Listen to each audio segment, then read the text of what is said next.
So we're going to take a sort of broad, sweeping look at what's happening in the CTV market. I think if any of you were here this morning, you would have seen that we had a 46.6% growth rate based on, I think it was 6 markets, and they were reported numbers. Hopefully we can dig in a little bit into where that growth's coming from. But it's also, as a nascent area, it's not without its challenges and problems, which we won't be shying away from. Okay, we're going to start with some definitions. The first definition I need to define is we've got 2 Alexes on stage. We've got Alex Ho and Alex Song. How would you like to define yourselves? How do I differentiate between? You can call me Large Alex. Large Alex? I'll be little then. Not large, Alex. No, I'm fortunately not large by any means. Firstly, I think just to warm things off. Alex, you've just been speaking, but do you want to just do some introductions first and define yourselves? So I'm Alex Hull, Large Alex from now on in, so please don't call me that later. I am the General Manager for the Samsung Services Division in Europe. One of my hats is to oversee the ads business, and we operate across 16 markets across Europe, but 24 globally. And principally that's connected TV advertising across our FAST service, which is Samsung TV Plus, but also native placements that sit within the discovery as you go turn on your Samsung TV, and I'm sure many of you are customers, all the way through to discovering what content you're going to enjoy that evening or that day. Very happy to meet any of you. I'm very delighted to be invited, so thank you. Good afternoon. My name is Laetitia Zinetti. I'm the Regional Vice President for DoubleVerify for the regions of Southern Europe. DoubleVerify is a leading platform in ad verification, and we work closely with brands and agencies to help them measure and protect their media quality in the digital space. Hello. So I'm Jacques. I'm rather tall, rather bold, and rather French, but for one who don't see me, I'm sure they heard it, so this is not an issue. I just sold my company to a very famous media agency, and I'm passionate with creative ads formats. You don't need to go again, Alex. No, I don't want to bore people again.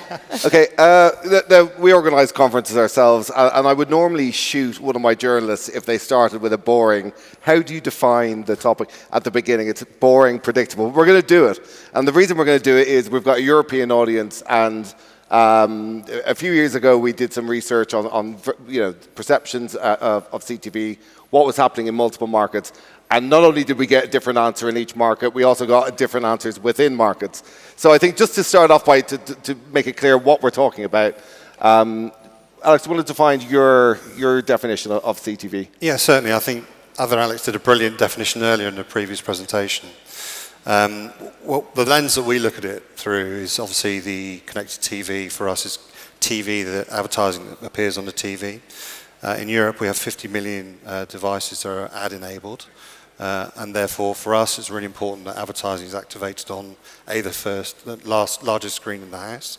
But that provides incredible brand safety, and also we'll talk about fraud, I'm sure, at some point. But credibility for advertisers. So for us, it's around TV advertising. But I recognise that the technical term is advertising that sits within any type of streamed content. Anyone else want to jump in with it? No, I think we agree. I don't want to insist on getting the same definitions. Sometimes you get some people saying, "Oh, it's smart TV only." Others, and then you sort of get into mobile and tablet. Is that TV if it's TV content? But we're mainly talking about the TV device with some sort of IP delivered content. I think that's an overarching definition, I think. So various markets in Europe are moving at different speeds. Now, not everyone is going to be able to speak about every market, but I'm just curious what you're seeing happen in different... Alex, do you want to... Yeah, I think Daniel's presentation earlier about kind of the maturity, UK, Germany, and then the rest of the EU5, I think that is quite what we're seeing as well. And I think one thing that is probably working towards all of our favors is that there's so much more supply, and because I think what we were seeing before is the lack of scale in a lot of regions, so you can only buy IO or maybe just a bit of PG. But I think now with more companies like Samsung and OEMs and Fast and everybody coming in, it creates more scale, and also because there is more of the audience there, that penetration is going to probably drive, I would say, more spend across CTV, across the rest of the EU5. Are there any markets that people have seen where there's particularly an exciting energy, new momentum? What are you seeing in France, Jacques? Well, I think countries love to say they are specific. So maybe France is also very, very specific. Because when I was listening to the definition you mentioned, I think there are as many definitions as people in the room, maybe more. Even when you call CTV, some people say it's no more on TV, it's some other device. And when you look at the sea of connected, it could be through a very nice TV set, already gone for internet, or it could be via devices, or it could be via a box. And in France, we are very strong in boxes. We have 4 IT operators, and they take 60% of the market. This is what we call IPTV, which was not at first CTV. CTV was more the OTT world. And how to make the difference is because of very little things that we forget, which we call the remote controller. If you take the remote controller from Orange, for instance, you are in the IPTV world, not the CTV at the beginning. If you take the remote controller for Samsung, you are directly hooked up to your program, and you are OTT, and you are CTV. So it's why it's very blurring that you see the same content, but depending on how you fetch it, you could be CTV or not CTV. Okay, that is said for France. We have these 4 IT operators, 60% of the share, and they don't like things like HbbTV. So we are a bit late now compared to UK, for instance, which is, I think, 50% of the market share. Germany is 25% of the market share of addressable TV, and we are less than 10% today. So depending on where the battle is coming from, operators, manufacturers, podcasters, you may end up with the different figures. Who do you think is driving it mostly in France? Who are the main people pushing CTV forward, do you think? I think the other, if I can add to what Jacques is saying, is that also in France, from a buying perspective, it's very concentrated. So there is a kind of a large offer. But at the end, from a spend perspective, the CTV money is mainly going to the usual suspects, Google, and also the kind of historical broadcasters as TF1 or M6 Replay. So I think that the market is going to slightly change. For example, we have seen 2 months ago a new company called Alma TV, who's actually similar to Freewheel, who's offering algorithm to allow more granular and less package that are being sold, and that's where mostly the spend is going. So hopefully that will broaden the type of inventory that is being bought and being less reliant on the large ones. Alex, for you, I mean, it's a fascinating question, and I like to take a step back and look at what the consumer trends are. And what we're seeing is very much similar trends to those that were presented earlier. And that tends to dictate how advertisers are gravitating towards some of those audiences. The other challenge, I guess, obviously, that we would predictably the US is leading the way. However, in Europe, there's a regulation. There are different strengths of broadcasters. Broadcasters are wrestling with how they challenge some of these streaming giants that are already on our ecosystem. So I would say that UK and Germany are progressing well. I'd actually challenge around France. I feel that we've made some real progress in the last 6 to 9 months. And here in Spain, there's some phenomenal activity, certainly on our fast service, where we're starting to broadcast like RTVE. You could watch the football last November on our fast service. So we're the intersection between broadcasters and streaming services and operators like us, much, much closer. And that will drive demand, both consumer and hopefully advertising. I mean, broadcasters are very much an integral part of what I would define as CTV. I feel they're very much part of it and an important part of it. But when it comes to the supply, I mean, just touching on the broadcasters, I mean, it's I suppose it's a little bit obvious that you've got the sort of OEM giants like yourselves involved, the broadcasters. But are we seeing new, fresh supply? There's obviously a sort of a threshold, a barrier to entry, I suppose, to some degree, in terms of getting involved in CTV requires you to create often expensive content or to license that content, and then once you do that, you're obviously competing with a lot of sort of apps that sort of have quite a high investment. Where is this new supply coming from, and who are the new entrants? Well, I think there's 3 buckets. Obviously, the growth of FAST, we're looking at content producers, and even companies like DAZN who have their own app, they created FAST channels, they've got linear channels as well, so it's that diversification.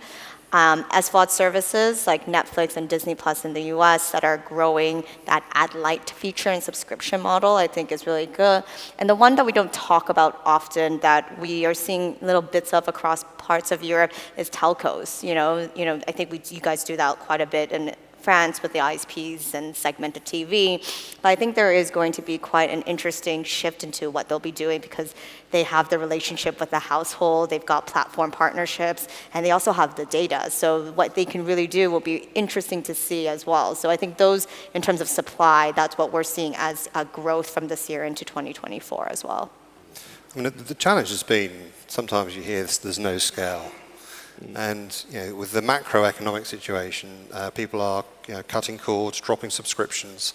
There is a need for fast services. Pretty much everybody in this space is moving towards some sort of hybrid solution. Obviously, we've talked about Netflix, we've talked about Disney. Yeah. There's a real need from a consumer perspective to be able to access free content. The other misnomer is that the content's not of high quality. We work with all the broadcasters, we work with their studio operators. We've got exclusive content with American Idol. Some may think that's high quality, I do. But there's a ton of brilliant, high premium content that sits within these fast services. And that will drive adoption from marketers and advertisers. I think the one challenge for marketers and advertisers is how to access this. How do they get to this inventory in a seamless way? And traditionally used to going after linear TV budgets. Actually, there's a different way of trading with AVOD or fast services. So it's a complex ecosystem, and we mustn't fall into that trap. Yeah, but there's certainly a room in France for fast, because if you take the cake, TV cake is 3.5 billion in France, IPTV, and much smaller, addressable TV is 20 million. So fast TV is about 170 million, and IPTV is about 100 million. So you see, we can grow. Is there a case for, YouTube have done a very fine job of mopping up a lot of, special interest viewing. People don't like it. People in the fast world don't like it when you say niche. We're not niche, special interest. So special interest viewing. But yeah, YouTube have done a very good job of that. If you're into fishing or you're into, you want golf lessons or whatever else, you'll find it there. Is fast with that? Does it offer a chance for more special interest viewing? It's slightly more, a little bit more granular, aiming at specific tastes. I'm looking at Pluto, for example. They've got clubbing TV, which is some type of content that you might often find on YouTube normally. Yeah.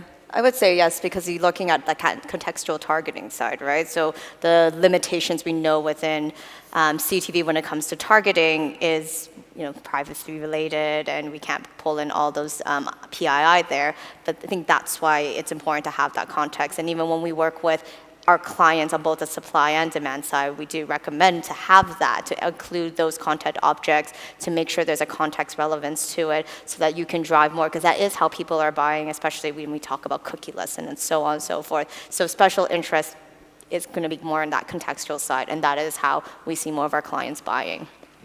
And I'd agree. Look, we've got 1,600 channels globally, over 1,000 in Europe, and there are some pretty niche channels there.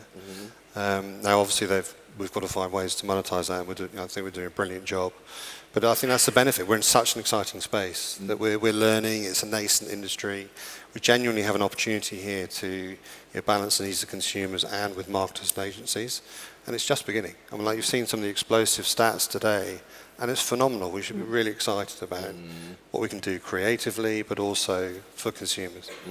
I'm glad you said that, because I think a lot of people, we've been talking about CTV for a long time. I've been doing it for about 10 years, and it didn't really exist for a long time. We're always talking about the future, what it would look like, and I think there's still loads of opportunity for people to still get involved. You have to take about 2 years. Broadcasters you ever seen the movie Gorillas in the Mist, where you've got, she sort of goes up to the gorillas and eats with them for a while. You've got to do that with TV broadcasters for about 2 years. They might assault you at the beginning in the first year, then they'll tolerate you a bit in the second year. They might speak to you in the third, but it takes a while. But it's worth the effort for those who sort of stay the course. Sorry, that was a bit of a moderator monologue. I don't think it was really appropriate. Anyway, so fraud is obviously something that, we had a broadcaster say recently to me that they're saying, it's important that we're good stewards of the industry, that, we've had issues with ad tech in various, other parts of digital. I think that, the early days of display were an absolute car crash. I think there was a lot of problems that could have been avoided. I feel like we've learned a lot of lessons, but how do we avoid, turning this gold standard advertising medium into, a sort of fraud pit, basically. Laetitia, I think what's appropriate we start with you. Yeah, I mean, fraud follows ad spend, and obviously with higher CPM and also more spend being injected in CTV, you find more fraud. A few data points, recent data points that I can share. At DV, we've seen 69% increase in bots across CTV impressions in 2022. The number of CTV-specific fraud schemes and variants have tripled from 2022. And another example, we detect per day 1.7 million fraudulent devices. So that gives you a little bit about what we're talking when it comes to fraud. So obviously, we offer solutions and tech solutions that allow to measure, but not only to monitor, but also to protect through different solutions, pre-bid, also with video filtering that allows to limit the fraud. But it's very important, and especially when you were mentioning about new entrants, that the measurement can be done so that fraud is kind of pushed aside to ensure we go to the inventory which is non-fraudulent. I mean, it's a very compelling area, and I think we need to not go down this route of talking about CTV fraud. I think you did some research where 1 in 3 impressions in CTV are served on devices that aren't effectively on. So, as in set-top boxes running in the background. We've just done some research with DoubleVerify actually where the viewability on our Samsung TV Plus is at 92%. And it's full view of the entire ad. I think as advertisers you should demand that. This should be something that you shouldn't accept a small percentage of your ad being watched for a small percentage of time because you're paying for that impression. So I worry that as an industry we start to talk up CTV fraud when actually on TVs it's less of an issue. Yeah. How about for you, Alex? Yeah, well, I think for us, we may not see it as much because a lot of that fraudulent activity is on the open exchange. And I would say majority of our publishers are only running PG and PMP deals. I can say that we have about single digits we're seeing that is pushed into open exchange. But there are technologies and tools. So once that supply starts to overflow, using technologies to be able to safeguard yourselves is going to be important, and you will be able to do that because it's advanced so much. And obviously, we've learned a lot from programmatic and display that we want to be careful and be very cognizant of how we're enabling that inventory to be bought by the different buyers out in the market. Is it possible, do you think, for us to get to a point where you can buy CTV in an open exchange and feel confident that everything that you're fairly safe? Are we there today, or no? I don't think. I don't think we're there today. Is there a point in the future where we are likely to be, or is it just going to be an ongoing? You're seeing a little bit more being enabled in the U.S., but that's because they have such an supply growth. But I don't see it as much yet. don't quote me that for the next 2 to 3 years. But at this stage, I don't see it being too much of an opportunity. I think you might have closed marketplaces in terms of multiple supplies being funneled through, and you have your opportunity to have a selected list of publishers and partners you want to be working with. I think that's much more probable. I don't think that pure open exchange is going to be where everyone's going to be happy to put their inventory through and then have trust on the advertiser side to buy against that. One of the sort of big hopes, let's jump over to the buy side. One of the big hopes was that, we're going to enable, CTV is going to enable all these sort of digital first advertisers who are spending big money online to sort of transition to TV, in these ways. And that's, in the whole CTV market has that ambition, including the largest of broadcasters. They're very excited about that SME opportunity, which, we often talk about tech giants. That's one of the things they've done to grow so big is paying attention to the little guy and servicing them well. How do we? Yeah. So, to what extent is the smaller advertisers coming onto TV? If anyone wants to. Well, I can take that. Yeah. So I think so you're comparing, I guess, the self-serve models that happen on Meta, Amazon, Google, etc. And I think there's clearly a place for small advertisers. There are a couple of barriers though. One is scale. Secondly is the targeting and accuracy of data to be able to operate against that targeting within AVOD. And then the third thing is around the production values. Particularly speaking from Samsung, we want to work with advertisers in a premium environment. The advertising has to be premium to access our audiences. And production values for a high quality ad could be quite challenging if you're running a small retailer or whatever it may be, from a local area.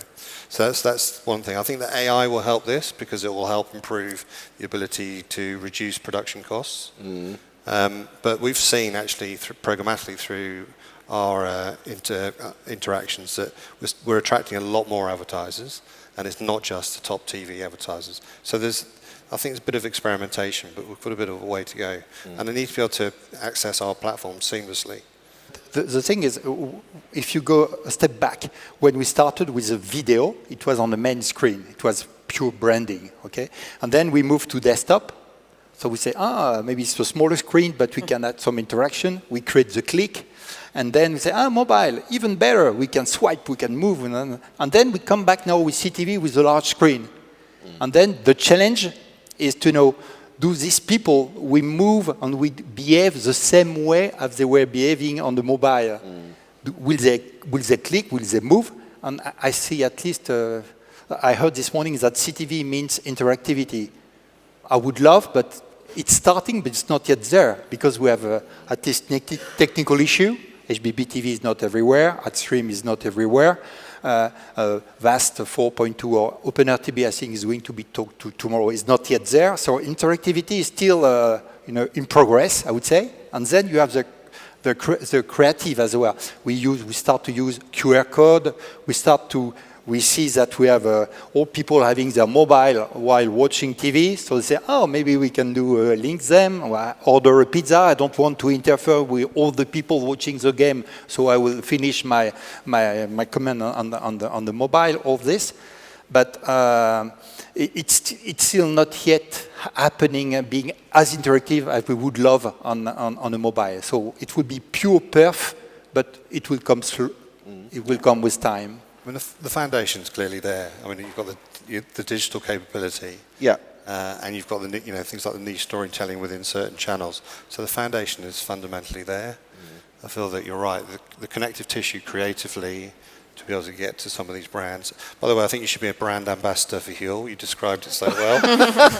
I'll reach out to them later. Yeah. Maybe you should be the face of Huel. I've had calls with a couple of people, and I've told that story, and they're like, I did it as well. It's disgusting. Everyone has like a sack and a half of this horrible drink sorry, I should still in their kitchen on some shelf somewhere. Yeah. It's I didn't see that's the thing. You cross CTV, you come up against me. That's what happens to you. Irish, we don't mess about.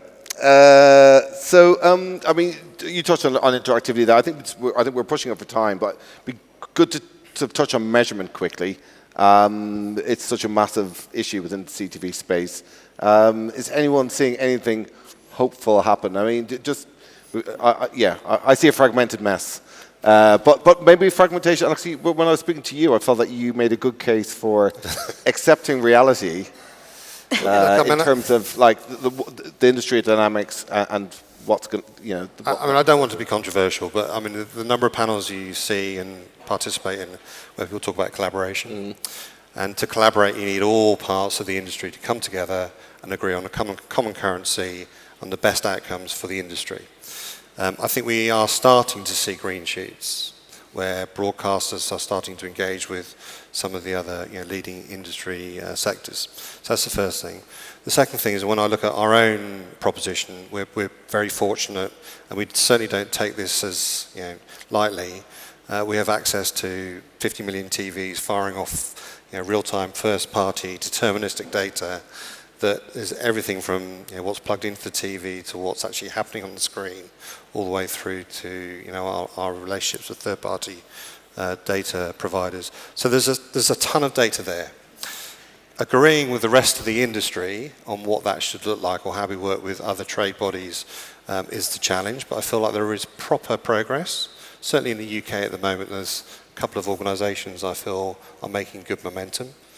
But the broadcasters, being candid, quite rightly are nervous and cautious because they want context and content quality to be very, very important for them. Yep. Now, if we can get everything together, then we've got a really good chance to come up with a common currency.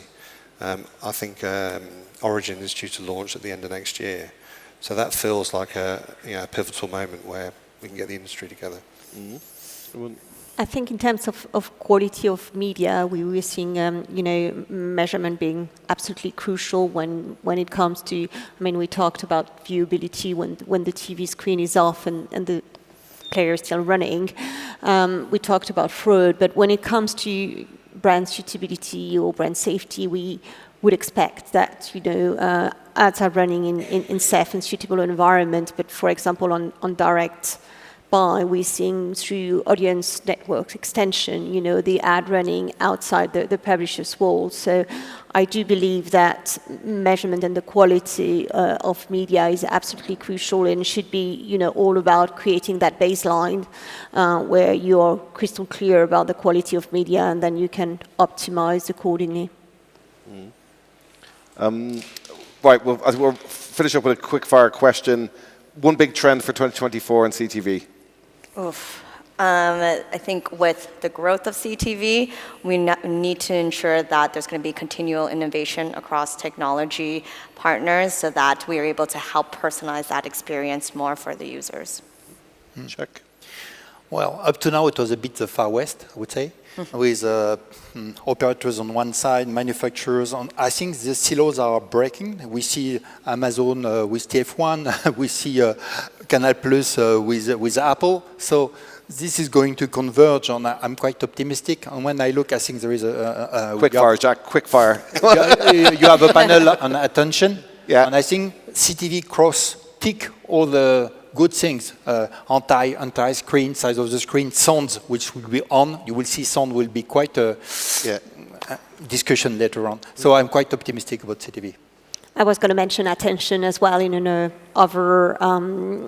crowded, and also we talked a lot about, the increase of supply, ensuring you get hold of the attention, scarcity of attention will be crucial, and it might become, I think, in 24, like some kind of metric. It's like we're setting up the attention sessions this afternoon. Yeah. This wasn't planned. Nice segue. Yeah. Well, I have two very quick ones. First one, I totally agree with all that around discoverability, etc. Second one, without wishing to end on a low, is something called a doom loop. So there's a podcast that I listen to, and many others may well as well, called In the Stream. They talk about a doom loop, which is where pay TV operators start to invest in streaming. They start to lose subscriber volumes, and therefore they have less money to invest in things like sports rights, etc. That means that everything's going to gravitate more towards A-volume fast services, which is great for us and all the operators in that space. Maybe challenging if you're a sports personality in around about 2 to 3 years, because obviously it means that less money is going to go into sports. There we go. Mine is that AI, Alex alluded to it earlier, the AI on the production side is going to cause absolute havoc in the TV industry, level the playing field, lead to massive fragmentation, lots of opportunity for ad tech, and yeah, we've got very exciting years to come. Thank you very much to my wonderful panelists. If you give them a round of applause, please. Thank you.